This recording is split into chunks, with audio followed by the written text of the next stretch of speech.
Hey guys, so I'm working my way through the character chess bots on chess.com, and we're in the 1500 range, and I've now got Pierre, and I've played Pierre yesterday, and he was insane, and he started with f4 birds opening, which is just, I mean, it's an opening, but it's not to be recommended.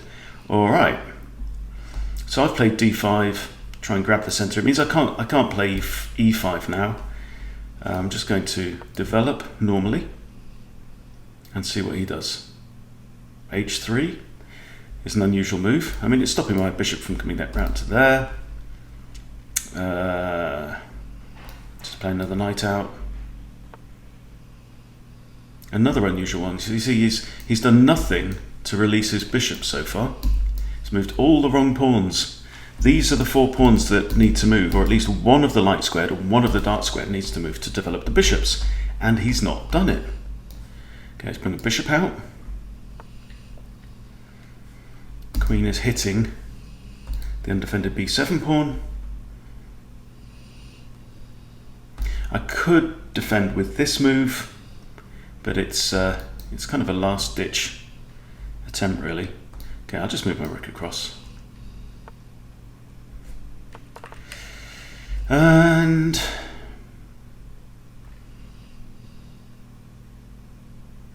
not too concerned about that. He is hitting my bishop. That's the issue. Okay, I'm going to grab his knight. See, now when rook takes, it means that this king can't castle. Well, I mean, he could castle here, potentially, but he's not in a great shape. And I think I'll double the pawns as well there. And then I'm now definitely thinking of castling kingside. My dark squared bishop is going to have to come out. So let's just get ready for that.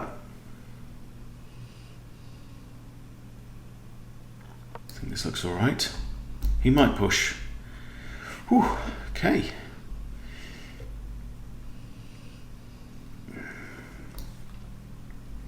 My bishop hasn't got loads of great squares because he's got all these pawns on dark squares now. But again, still his bishops aren't coming out into the board. This one can now, and it can come out with check, but I can meet that very easily. Let's castle. And queen is now attacking that loose pawn. I can just push to defend it.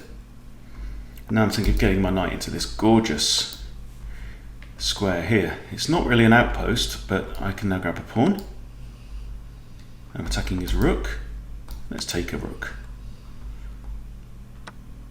Always take the rook. Okay, so now, I mean, look, white is just in very bad shape.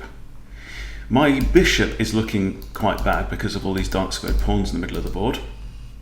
So it'd be lovely to swap that off for something. Is there a better route for my bishop? Could it come like here, something like that?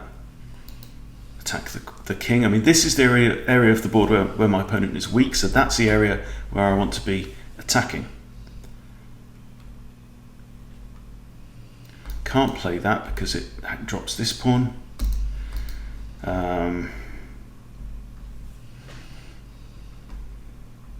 Quite like to burst through in the middle, but he's got 2 pawns looking at that e5 square. Let's go back to this idea and try and improve the bishop. Okay, he's dropped back. Okay, so I'm up in material. I'm up an exchange and a pawn. So I could even try and swap off queens now. Will he go for that idea? He will. Okay. That's fine, you can attack that. If he takes that, I recapture and then I can put a rook on here. You see, that's nice. Let's put my rook back in anticipation. Okay, shall I just grab the pawn? It's a free pawn. c6 now. Protects my pawn structure here.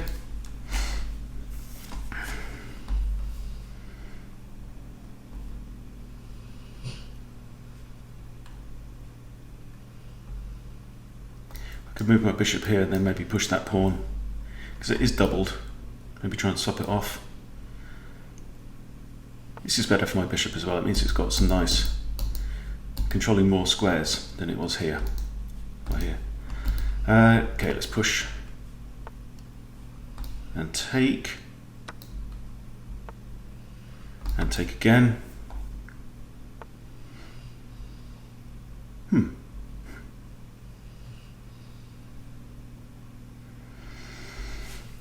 So he's got the bishop pair, which is not a bad thing to have in a nice open endgame. So although I'm significantly up in material and very much up in pawns, I haven't actually lost a pawn yet, he does have enough pieces to cause me some trouble.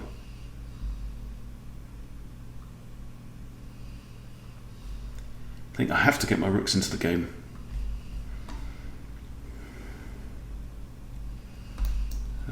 Let's push the pawns up a little bit and then, okay. This is fine, don't mind opening things up.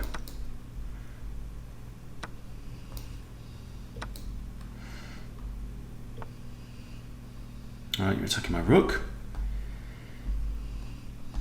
Where's the best place for this rook to go? Here? Here it defends the pawn. No, because there it gets killed. No good. Not a good idea. Let's move it onto the third rank. Got ideas now, maybe bishop to here.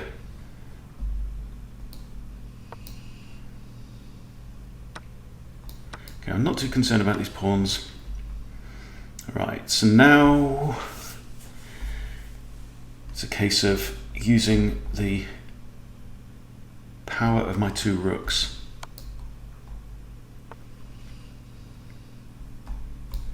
Now I can swap off a rook. That's rook was pinned, can't move away, can't be defended. Okay, and now it should be a relatively straightforward ending. I'd like to bring my rook here.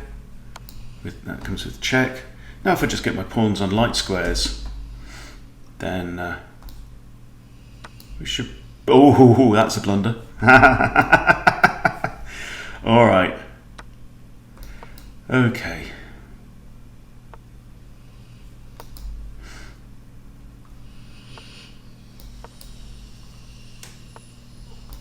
So now I'm at a disadvantage. But pawns on dark squares is the way to go. I just need to get one of my pawns over to the other side of the board.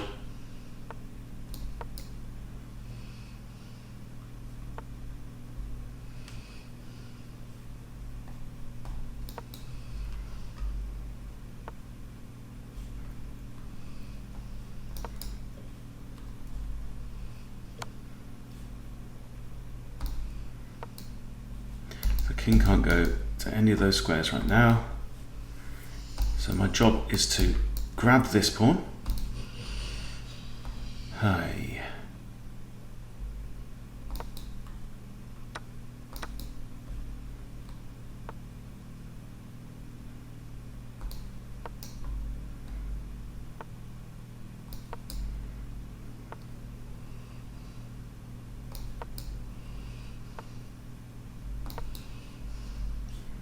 Now, how's he going to stop both pawns from promoting? I don't think he can.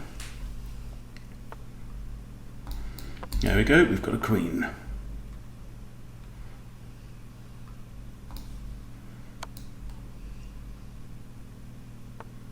So check, check again, this wins the bishop. And should be straightforward now. Let's throw in a check. Then we can promote this.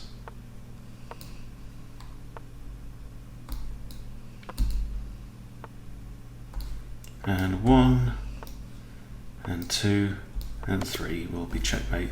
There you go. So crazy play from Pierre at the beginning of the game. Silly blunder for me to drop my rook. It would just happen to be enough to at the end of the game. So yeah, if you want a crazy opponent, go for Pierre. If you want to practice birds opening, he's your man. Is he 1500 rated?